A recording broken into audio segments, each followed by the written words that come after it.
time now for the Wiltfong Whiparound with our Director of Recruiting, Steve Wiltfong. Steve, with Ryan Wingo now off the board, LJ McCray earlier this week, just 2 uncommitted 5-stars remain. That's offensive lineman Jordan Seaton and edge Elijah Rushing. So what's the latest with those 2? And then there were 2. Well, let's start with Elijah Rushing. When he reopened his process and decommitted from Arizona, the school that instantly started trending was the Oregon Ducks. And I continue to like where Oregon stands with Elijah Rushing as they try and make a run at a top 5 recruiting class. You kind of look at Georgia, Ohio State, and Florida as the programs that are a lock to finish in the top 5. But when you start handicapping programs that can make a top 5 run outside the top 5, Oregon is a program that I have my eye on because I also think they're in great position for Jordan Seaton. The 5-star offensive tackle from IMG Academy was back in Eugene last weekend to watch the Ducks get a win. That was his 2nd visit to campus, 2nd unofficial. Oregon still has the official visit in play for Jordan Seaton, and after talking to him and talking to folks that spent time with him, I think Oregon made a significant move in this recruitment. Alabama, Florida, Tennessee, they remain mainstays in the recruitment for Jordan Seaton as well. Ohio State slated right now to get a visit for the Michigan State game. I at one point liked them very early in his process, but Oregon, if they can go out and land Jordan Seaton and Elijah Rushing with some of the other guys that they have on the board, they got a really strong chance to finish with the top 5 class up there in Eugene. The Ducks trying to go for the double quack. Very patented there for what the Oregon Ducks like to do in Eugene. Steve, flipping the page over to Draylon Miller, he's one of the top available players in the country, top 100 prospect overall nationally. He reopened his recruitment earlier this month when he decommitted from Texas A&M. It's looking like November will be a busy month for him. What can you tell us about Draylon Miller? Yeah, 3 unofficial visits locked in for Draylon Miller in November. He's going to go up to Colorado the weekend of November 4th. This is a program that's really picking up steam in his recruitment because the other 2 schools that are still in the mix, LSU and USC, they were finalists the first time when he picked Texas A&M. And there was maybe a time in the spring when he was highest on LSU. I think there was a time when he nearly committed to USC.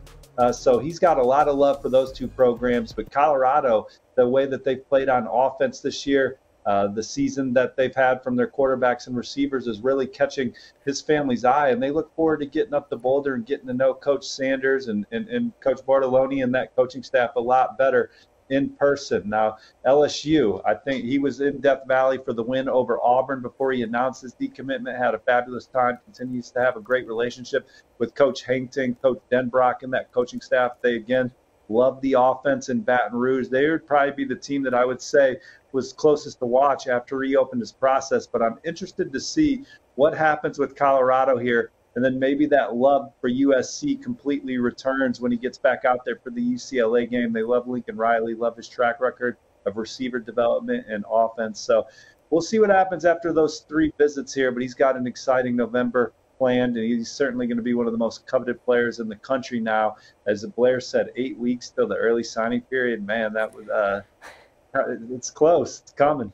That surprised me a little bit too. I didn't realize it was only 8 weeks. You get in the monotony of the season and you go week by week, and all of a sudden it smacks you in the face. But we are ready for it. Let's talk about a 2024 Texas A&M linebacker commit. You mentioned the Aggies in play in the last segment, but Tristan Jernigan, he got an offer from Alabama back in July and now plans to visit Tuscaloosa here in a couple weeks. Steve, obviously a big flip target for the Tide. So what are you kind of hearing on that front? Yeah, Alabama was looking to get him on campus for the Tennessee game. That did not happen, but he is going to take his official visit when they play LSU the first weekend of November. Now, Texas A&M is going to get him back on campus this weekend.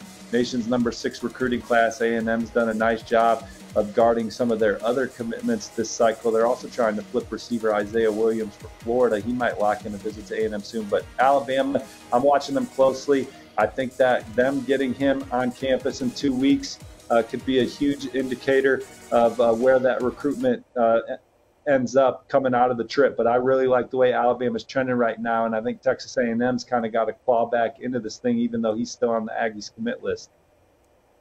Steve, there's not a bigger game in college football this weekend than Oregon at Utah. You see it over here, over my shoulder. You got the helmets. You know it's going to be a big one. if you get the helmet treatment on the shelves here on the show.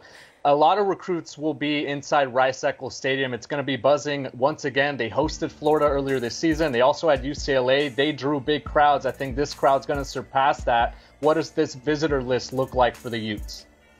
Well, Utah is hosting a lot of offered prospects for this game, and you guys know they don't offer a lot of players. They only have 10 prospects committed right now in 2024, but it's a talented class from top to bottom. There's a few guys that are going to be there this weekend that they would love to add. Let's start with the official visitors: defensive lineman Jericho Johnson and tight end Roger Saliopaga. I think right now we would say that Oregon leads for both, but here's an opportunity for the Utes to show what they got up against Oregon inside what's going to be a raucous and terrific environment.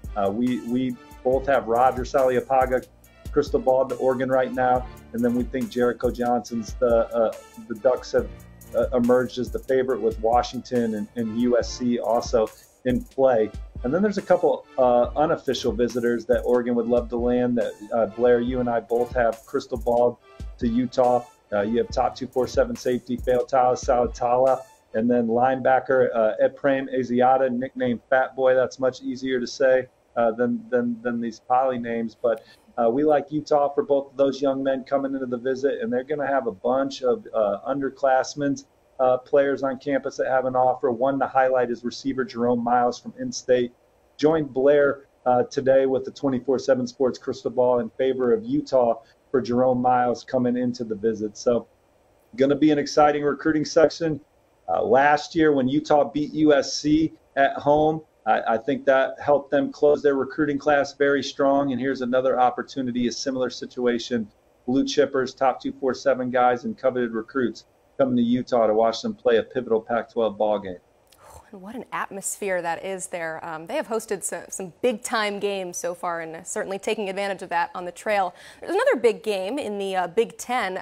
Don't look now, but Luke Fickell's Badgers lead the West, and this weekend they're set to host one of the top teams in the East, that is the third-ranked Ohio State Buckeyes. So big games, of course, always mean big visits. Who are some of the headliners coming to Camp Randall this weekend? Yeah, and Wisconsin's about done recruiting their 2024 class, so this is about making a positive impression, continuing to make a positive impression on top targets in 2025 as they continue to try and rebuild this program back into a powerhouse. I think it starts in state. There's a few coveted guys that they would love to ultimately land. You got cornerback Trey Poteet. You have linebacker Cooper Catalano, who I have crystal ball to Wisconsin alongside Evan Flood. And then you have Michael Roski, an offensive lineman that they're battling Notre Dame for from Watoma, Wisconsin. And then a couple key out-of-state visitors from the top 247 ranks. You have offensive tackle Avery Gash. That's a major blue chip battle. He's already taken game visits to Michigan, Penn State, Georgia, and Ohio State this fall. And then Tariq Hayer is a cornerback from Washington, D.C., St. John's, who's in our top 100 at 24/7 Sports. Wisconsin had him back on campus in the summer. There's not a program that's doing a better job recruiting him than Wisconsin right now. And then two more names to highlight from Indiana: Eugene Hilton Jr. from Zionsville, Mason Alexander from Hamilton Southeastern are guys that have been talking highly about Wisconsin this fall to me. And I know they've been really looking forward to getting up to Madison for this big game against Ohio State. So Wisconsin hosting a ton of talented guys. Running back Chad Gasper from Texas is a guy that's a return visit that they love. And then Quanell Farrakhan Jr., who's a teammate of their quarterback commit in 2024. Mabry Matower is going to be up there. So Wisconsin, they're going to shoot their shot. Night game, Camp Randall, big-time environment, jump around. They're hoping that they can play well and show these recruits what this program's capable of on the field on Saturday night. Steve, we've been getting some viewer questions for you, but I feel like we shouldn't ask them until they do something for us, and that is to hit that like button. He knows exactly where I'm going with that. Okay, Will would like to know, any update on four-star wide receiver Terrell Anderson, a potential flip from NC State to Georgia? What you got? Yeah, I like the way that's trending as far as specialist season goes. I think if you're asking me right now which class I think Terrell Anderson will end up being in come National Signing Day, I think it'll be in that #1 ranked recruiting class that Georgia has. He was on campus earlier this fall, had a terrific experience, and Georgia just keeps continuing to build equity in that recruitment. All right, Steve, we got another question here from the PG Show. What do you think about Grant Brix to Oklahoma? I think it's very possible. He loves Bill Beatenbaugh, loves that program, loves the way they're playing this fall.